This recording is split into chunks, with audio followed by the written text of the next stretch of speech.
Pansin nyo ba, Andre at Jess, puno pa rin ng Olympics-themed videos ang ating mga social media feeds, no? Alam niyo, bukod sa mga Yulo-inspired moves, nagkalat na din yung feels ng ilang mga atleta. Ha?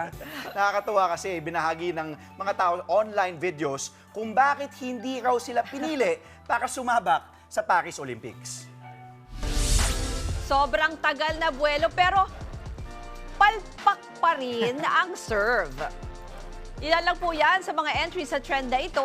Wala rin sa netizens ang diver na ito na imbes na tumalon sa pool ay umakyat sa platform. Wow. Sabi nga nila, never let them know your next move. At syempre, di naman papahuli ang mga Pinoy sa trend na to, gaya na lang ng babaeng ito na kinulang ng buwelo sa kanyang tumbling. At Uy. naku po, lumagapak na lang sa mat. Yun lang. Ang ganda nung simula eh. Aray! At kahit ang SEA Games, silver medalist nating si JM Vergara, di nakaligtas, may entry din. Panoorin natin. Napakay na lang Pa yun. ang netizens nang tumama siya sa pommel horse. Pero sabi nila, may 2028 pa naman.